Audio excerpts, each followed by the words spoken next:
Bismillahirrahmanirrahim. Assalamu alaikum warahmatullahi wabarakatuh. It's me Mohammad Ahsan with you and you are watching my YouTube channel Stock Villa. आज की इस video में हम discuss करेंगे केसी 100 index की last trading session जो Friday को था 11 अगस्त को, उसमें क्या मूव रही, कैसी परफॉर्मेंस रही, और इसी वीडियो में हम वीकली एनालिसिस भी करेंगे कि लास्ट वीक किस तरह मार्केट ने परफॉर्म किया और आगे आने वाले दिनों में हमें क्या लगता है और नेक्स्ट वीक हमारे लिए कैसा रहेगा। लास्ट फ्राइडे को मार्केट ने जो ओपनिंग दी वो पॉजिटिव ओपनिंग दी और फर्स्ट जो सेशन था फ्राइडे का, चूंकि फ्राइडे में 2 सेशंस होते हैं, फ्राइडे के फर्स्ट सेशन के अंदर पॉजिटिविटी रही और लास्ट के जो 30 मिनट्स थे उसमें प्रॉफिट टेकिंग देखी गई। नेक्स्ट जो सेशन स्टार्ट हुआ सेकंड सेशन, उसमें हमें सेलिंग देखी मार्केट में और प्री ओपन के साथ ही एक सेलिंग प्रेशर रहा और मार्केट ने फिर अपने लास्ट आवर्स में कोशिश की कि अपने ओपनिंग से और जो उसका प्री ओपन जो सेशन था उससे ऊपर सस्टेन कर सके, लेकिन वहाँ पर सस्टेन नहीं किया और फिर वापस से सेलिंग प्रेशर आया और मार्केट नेगेटिव पॉइंट्स पे क्लोजिंग दी। मार्केट ने जो अपना हाई बनाया वो 42,869.69 का, लो 42,457.53 का, वॉल्यूम मार्केट में जो जनरेट हुए वो 309 मिलियन के जनरेट हुए।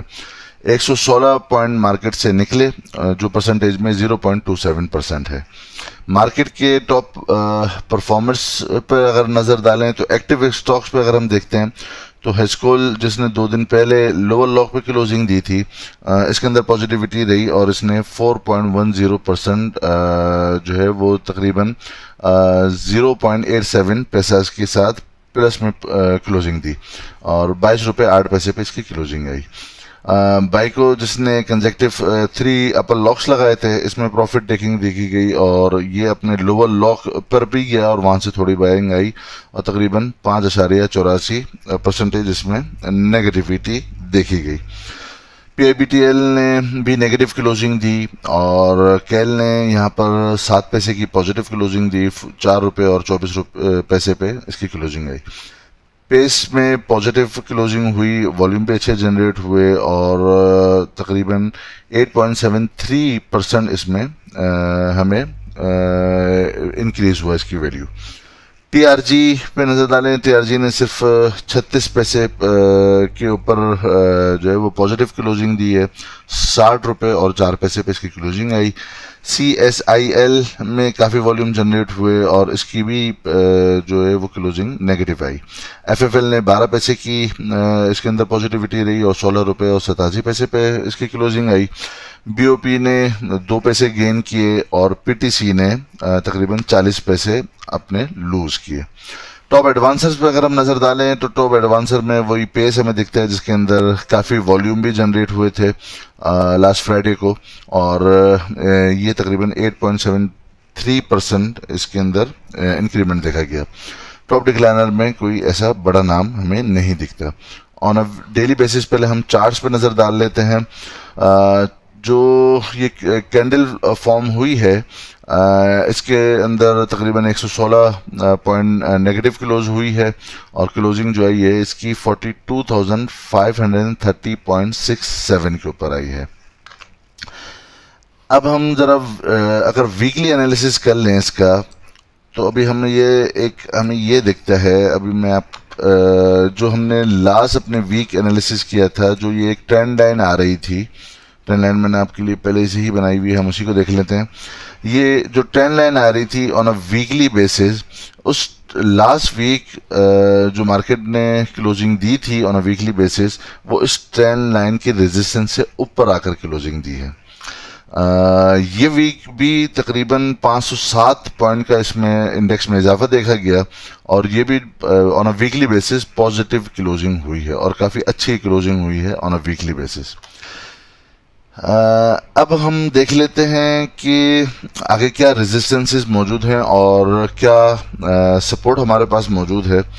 उस पे जाने से पहले थोड़ा सा हम पीछे एक देखते हैं कि पीछे की किस तरह की मूव रही थी। तो आप ये देखेंगे कि जो मार्केट के जो 3 फेजेस हैं उनमें से जो ये पहला फेज था, जो हमारा ये जो पहला फेज़ हमारे पास आया था जब मार्केट ने इब्तिदा की थी अपने बुलिश होने की, वो ये वाला जो फेज़ था, इस फेज़ के अंदर हमने ये चीज़ नोट की कि तमाम के तमाम स्क्रिप्ट जितने जितने भी इंडेक्स के अंदर मौजूद थे, चाहे वो किसी भी सेक्टर के हों, उनके अंदर सब के तमाम स्क्रिप्ट्स के अंदर हमें तेज़ी मिली। और तमाम के तमाम स्क्रिप्ट चाहे वो किसी भी सेक्टर का हो, उसके अंदर हमने ये देखा कि उन्होंने अपनी जो नियर टर्म जो रेजिस्टेंस थी उनको क्रॉस करते हुए काफ़ी तेज़ी के साथ अपनी प्राइसेस को इंक्रीज़ किया। ये जो दूसरा सेशन फेज़ आया था मार्केट के अंदर, इस फेज़ के अंदर भी हमने यही नोट किया कि जो पहले फेज़ के अंदर जो जितनी तेज़ी थी, तो इस दूसरे फेज़ के अंदर उस तरह की तेज़ी नहीं थी, लेकिन ताहम तेज़ी बहुत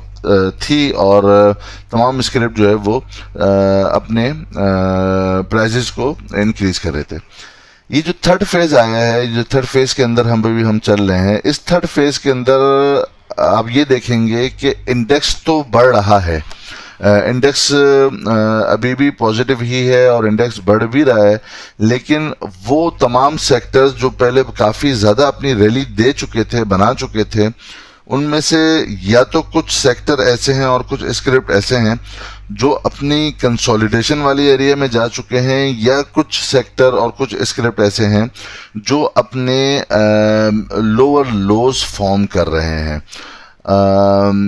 जिन सेक्टर ने स्पेशली ये पहले और दूसरे जो फेज के अंदर काफ़ी रैली बना ली थी, वो अपने कंसोलिडेशन एरिया के अंदर है। भले इंडेक्स बढ़ रहा है, लेकिन उनकी प्राइस के अंदर आपको अप्रिसिएशन नहीं दिख रही होगी। इसका मतलब ये है कि इंडेक्स अपने तौर पर अगर इसके अंदर जो है वो पॉजिटिविटी ज़रूर मौजूद है, लेकिन जो सेक्टर ऑलरेडी रैली बना चुके हैं, वो उन सेक्टर्स को अभी कंसोलिडेट होना है या अपने एक बेस बनानी है और अपनी एक सपोर्ट बनानी है, और उसके बाद उनके अंदर कोई मूवमेंट दिखेगी। ये जो अभी तक इंडेक्स की जो मूवमेंट है वो अभी तक बुलिश ही है, और इसके अंदर कोई इस तरह की नेगेटिविटी नहीं आई है, और इसी तरह स्क्रिप्ट्स के अंदर भी कोई ख़ास नेगेटिविटी नहीं आई है। लेकिन अब हमें ये देखना है कि इंडेक्स ने, अगर आपको याद हो मेरी पिछली वीडियोस जिसमें हमने ये डिस्कस किया था कि जब इंडेक्स यहाँ पर मौजूद था और यहाँ से अपवर्ड रैली बना रहा था, और फिर जब इस एरिया में पहुँचा था और अपना हाई फॉर्म किया था, उस वक्त हमने इस एरिया को आइडेंटिफाई किया था कि इस एरिया से लगता हमें ये था कि मार्केट को अब एक कंसोलिडेशन की ज़रूरत है और एक अपने सपोर्ट के पास आने की ज़रूरत है, ताकि नए वॉल्यूम जनरेट हों और मार्केट अपनी एक बेस बनाकर फिर अपवर्ड रैली स्टार्ट करे। अब अगर आप ये देखें कि ऑन अ वीकली बेसिस के अंदर अगर हम नोट करेंगे तो हमें ये दिखेगा कि जब इंडेक्स ने अपनी इस वीकली रेजिस्टेंस को तोड़कर ऊपर गया है, तो आप इसके मोमेंटम ज़रा सा चेक कीजिए कि जब ये वाला जो वीक था 24 अगस्त वाला, इसमें इंडेक्स में 1434 पॉइंट एड ऑन हुए थे। इस जो 31 अगस्त वाला जो वीक था, इसमें मार्केट में 966 पॉइंट एड ऑन हुए थे। ये जो लास्ट वीक गुजरा है, इसके अंदर मार्केट में 507 पॉइंट ऐड हुए हैं। अगर आप इस मोमेंटम को देखें तो जब यहाँ पर अपनी सपोर्ट बनाई थी इंडेक्स ने, इस जगह पे जो हमारा बाइंग एरिया था, यहाँ से जब सपोर्ट बनाई तो इसमें काफ़ी तेज़ी के साथ इसने अपवर्ड मूव किया। इसमें तकरीबन 1400 पॉइंट का इजाफा हुआ, इस वाली कैंडल में तकरीबन 966,000 पॉइंट के करीब का इजाफा हुआ। इस वाली कैंडल में जो लास्ट वीक की बनी है, इसमें तकरीबन 500 पॉइंट का इजाफा हुआ है। अगर हम ज़रा डिटेल में इसका जायज़ा लें तो आपको पॉजिटिविटी तो बिल्कुल दिख रही है, लेकिन हमें एक और चीज़ भी दिख रही है कि यहाँ पर जब इस लेवल पे मार्केट आई है, तो जो ये मार्केट के पास ये एक रेजिस्टेंस वाला एरिया या एक सप्लाई वाला एरिया है, जो कि है तकरीबन 42,896 से लेकर 43,465 वाला एरिया। यहाँ पर हमें थोड़ा सेलिंग प्रेशर महसूस हो रहा है। एक तो यहाँ पर एक हॉरिजॉन्टल सप्लाई जोन भी मौजूद है, और ये जो हमने एक ट्रेंड चैनल बनाया हुआ है, पैरेलल चैनल बनाया हुआ है, इस पैरेलल चैनल का जो ऊपर की जो रेजिस्टेंस है, ये भी मार्केट को फील हो रही है। मोमेंटम को देखें तो जिस तरह पहले तकरीबन 1500 पॉइंट ऐड हुए, फिर 1000 पॉइंट ऐड हुए और इस लास्ट वीक में 500 पॉइंट ऐड हुए हैं, तो हमें थोड़ा मोमेंटम स्लो होता हुआ महसूस हो रहा है। क्योंकि मार्केट अपने जब इस स्ट्रॉन्ग रेजिस्टेंस वाले एरिया के पास आ रही है तो यहाँ पर सेलिंग भी साथ साथ आ रही है। अब इस वाले एरिया में जब लास्ट टाइम हमने ये आइडेंटिफाई किया था कि जब मार्केट ने इससे अपवर्ड मूव बनाई थी और इससे ऊपर क्रॉस किया था और जब यहाँ पर सेलिंग आई थी तो मार्केट को नीचे आना पड़ा था और इंडेक्स ने नीचे आकर अपना एक सपोर्ट बनाकर फिर अपवर्ड मोमेंटम गेन किया और इस रेजिस्टेंस को तोड़ा। यहाँ पर भी अगर आप देखें तो ये भी इसी ऑन अ वीकली बेसिस इसी तरह का मूव बन रहा था कि इस कैंडल ने तकरीबन 1650 पॉइंट ऐड किए थे, इस कैंडल ने 771 पॉइंट ऐड किए थे, यानी 1600 से कम पॉइंट ऐड हुए, और फिर इस कैंडल ने तकरीबन 261 पॉइंट ऐड किए थे। तो जिस तरह यहाँ पर एक अपवर्ड मोमेंटम बनाते हुए बायर्स की तरफ से और बुल्स की तरफ से थोड़ी थकावट और टायर्डनेस महसूस हो रही थी, इस वाली जगह पे भी हमें इसी तरह महसूस हो रहा है कि ये भी जो 3 कैंडल बनी है, पहली बड़ी बनी है, उसके बाद थोड़ी सी छोटी बनी है और तो उसके बाद जो लास्ट वीक बनी है ये थोड़ी सी छोटी बनी है। इसके साथ साथ भी हम ये भी देख रहे हैं कि ये पॉजिटिव कैंडल तो क्लोज हो रही हैं लेकिन बहुत सारे स्क्रिप्ट वो नेगेटिव क्लोज हो रहे हैं। इंडेक्स के अंदर खास एक सेक्टर को उठाया जा रहा है या खास एक सेक्टर उठ रहा है जिसकी वजह से इंडेक्स तो अपनी जगह पॉजिटिव खड़ा हुआ है, लेकिन पैरेलल अगर हम देखेंगे तो बहुत सारे सेक्टर्स हमें ऐसे मिलेंगे जिनके अंदर हमारी बाइंग मौजूद है, वो सेक्टर आहिस्ता आहिस्ता नीचे की तरफ आ रहे हैं, उनकी नेगेटिव क्लोजिंग हो रही है उन स्क्रिप्ट्स की। अब हमें क्या करना चाहिए? अब हमें लगता यह है कि अगर मार्केट जब तक अब इस कंसोलिडेशन एरिया से नहीं गुजरेगी और मार्केट इसी तरह पॉजिटिव कैंडल बनाएगी तो ये जो एक resistance, near term resistance area और एक सप्लाई एरिया आ रहा है, यहाँ पर ऐन मुमकिन है कि यहाँ पर सेलिंग आए। तो हमें भी अपने स्क्रिप्ट्स में इस एरिया में सेलिंग करनी चाहिए जो कि तकरीबन 42,896 से लेकर 43,465 वाले एरिया तक है। और हमें अभी न्यू बाइंग इस लेवल पर आकर, चूंकि इंडेक्स काफ़ी हैवी है, तो इस वाले एरिया में आकर अब हमें बाइंग से थोड़ा सा इज्तिनाब करना चाहिए, थोड़ा सा हमें वेट करना चाहिए करेक्शन का। या तो मार्केट इस रेजिस्टेंस से ऊपर आकर क्लोजिंग दे और फिर इसी एरिया से एक कैंडल ऐसी फॉर्म हो जो इस एरिया से सपोर्ट बनाए, जो पहले इसकी रेजिस्टेंस थी और वही यही वाला एरिया फिर बाद में इसकी सपोर्ट बन जाएगा। या फिर जिस तरह मार्केट ने यहाँ से अपने इस रेजिस्टेंस वाले एरिया को तोड़कर ऊपर क्लोजिंग दी थी और फिर उसे नीचे आना पड़ा था इंडेक्स को वहीं से सपोर्ट बनाने के लिए, तो अब हमें लगता ये है कि अगर मार्केट नीचे आए तो जो अपनी वीकली बेसिस पे जिस रेजिस्टेंस को तोड़कर मार्केट ने इस कैंडल में ऊपर मूव किया था और क्लोज किया था, अब इंडेक्स वापस से इसी जो एरिया है यहाँ तक एटलीस्ट आए और यहाँ पर आकर अपनी सपोर्ट को टेस्ट करे और फिर सपोर्ट बनाकर वापस से ऊपर की तरफ जाए। और फिर इस वक्त अगर यहाँ पर सपोर्ट बनाई जाएगी तो फिर जो रेजिस्टेंस एरिया है जो 43,000 के अराउंड है, 43,400 के अराउंड है, उस एरिया को मार्केट के लिए क्रॉस करना काफ़ी ईजी हो जाएगा। आइदर वे अगर मार्केट यहाँ से नीचे की तरफ नहीं आती, इंडेक्स नीचे की तरफ नहीं आता और यहाँ पर सपोर्ट ही बनाता, तो उसके पास दूसरा ऑप्शन ये है कि इस रेजिस्टेंस को क्रॉस किया जाए और क्रॉस करने के बाद फिर वापस से इस एरिया में जो पहले रेजिस्टेंस था, अब इस एरिया को इंडेक्स जो है वो अपनी सपोर्ट बनाए और फिर हम यहाँ इस एरिया में जब वापस से सपोर्ट बनेगी फिर हम अपनी बाइंग प्लान कर सकते हैं। तो न्यू बाइंग के लिए यह है कि अभी इस एरिया में न्यू बाइंग नहीं बनती, कंसोलिडेशन करने दीजिए, स्क्रिप्ट को अपनी बेस बनाने दीजिए, अपने सपोर्ट बनाने दीजिए। एक दफ़ा सपोर्टिव एरिया के पास आने पे हमें बाइंग से फिर भी हमें थोड़ा सा न्यू बाइंग से हमें एटलीस्ट रुकना होगा जब तक कि वो अपनी एक कोई मजबूत सपोर्ट ना बना ले। तो हमारे पास ये हमने देख लिया कि अगर मार्केट यहाँ पे अपवर्ड मूव बनाती है तो हमने इस एरिया में आकर अपनी प्रॉफिट टेकिंग करनी है और हमें फिर न्यू बाइंग के लिए थोड़ा सा वेट करना पड़ेगा, जो कि है रेजिस्टेंस 42,896 से लेकर 43,650 465 का एरिया, या फिर हमें न्यू बाइंग जब मार्केट हमारे इस चैनल के बॉटम या अपनी इस ट्रेंड लाइन की सपोर्ट बनाए, जो कि ऑलमोस्ट है, जो एक अच्छा एक सपोर्टिव एरिया मार्केट के पास अभी मौजूद है, इंडेक्स के पास, वो है 41,173 41,173 का एरिया, कि जब मार्केट यहाँ पर आए और यहाँ से बाउंस बैक करने की कोशिश करे तो हम इस एरिया में न्यू बाइंग कर सकते हैं। जहां तक रही ओल्ड बाइंग की बात, जो हमने पिछले वाले एरियाज के अंदर की हुई है, तो उसके अंदर भी एडवाइस या इस ट्रेंड को देखते हुए हमें लगता है, और इस अनकरीब आने वाली एक मजबूत रेजिस्टेंस को देखते हुए ये लगता है कि हमें इस रेजिस्टेंस पे जब इंडेक्स आए तो हमें अगर 100% नहीं तो एटलीस्ट 50-60% हमें अपने स्क्रिप्ट्स के अंदर जो है वो प्रॉफिट टेकिंग करनी चाहिए। हम देख लेते हैं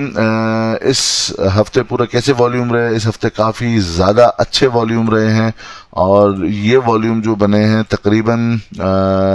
2.11 बिलियन के बने हैं, और ये वॉल्यूम जो जनरेट हुए थे, अगर हम देखते हैं लास्ट टाइम इस वीक के अंदर जितने वॉल्यूम जनरेट हुए हैं, पीछे हमें वो वॉल्यूम कहाँ मिलते हैं, तो हमें ये दिखेगा कि ये ऑलमोस्ट 2007 में जाकर इतने बड़े वॉल्यूम हमें दिखे थे। इस एरिया में 2007 में जाकर इतने बड़े वॉल्यूम लगे हैं, जो अभी 2007 के बाद इस वीक में ऑन अ वीकली बेसिस लगे हैं।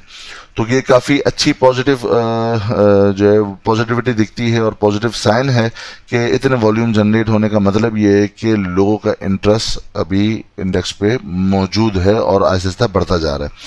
वीकली बेसिस पे अगर हम RSI देखें तो वो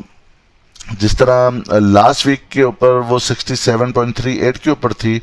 और इस वीक जो भी आई है वो तकरीबन 71 के ऊपर RSI ट्रेड कर रही है। अभी तक RSI ने कोई सेलिंग कॉल जनरेट नहीं की है। 70 से ऊपर ये पहले भी आ चुकी है, ऑलमोस्ट अपना 88 वाला एरिया ये ऑन अ डेली बेसिस पे हिट कर चुकी है, और जो लास्ट टाइम इसने अपना हाई फॉर्म किया था RSI ने वो 77 का किया था। तो यहाँ से कोई सेलिंग कॉल अभी तक जनरेट नहीं है इस इंडिकेटर में, और ये अपने इसी बुलिश वाले एरिया में मौजूद है, और इसने 70 से ऊपर जाकर क्लोजिंग दी है इस वीक पे। अगर हम मैकडी पे नजर डालें तो मैकडी में भी कोई negativity on a weekly basis नहीं है। वीकली बेसिस में भी अभी ब्लू लाइन जो है वो रेड लाइन से काफ़ी डिस्टेंस मेंटेन किए हुए है। अलबत्ता ये मुमकिन है कि थोड़ी जो रिट्रेसमेंट की हम बात कर रहे हैं, अच्छा ये जो मैं अभी हमने बात की है कि मार्केट को थोड़ा यहाँ पर नीचे आकर अपनी सपोर्ट बनानी चाहिए, इसका मतलब कतन ये नहीं है कि मार्केट बेयरिश हो जाएगी। मार्केट अभी तक न डेली बेसिस पे, न वीकली बेसिस पे, और न ही मंथली बेसिस पे बेयरिश ट्रेंड में नहीं है, बल्कि ये बुलिश कंटिन्यूएशन के अंदर है। और जब तक मार्केट बुलिश है तो हमें बाइंग ऑन डिप्स की ही स्ट्रेटेजी रखनी होगी कि जब मार्केट अपनी किसी मजबूत सपोर्ट के पास आए तो हमें उस एरिया में बाइंग करनी चाहिए।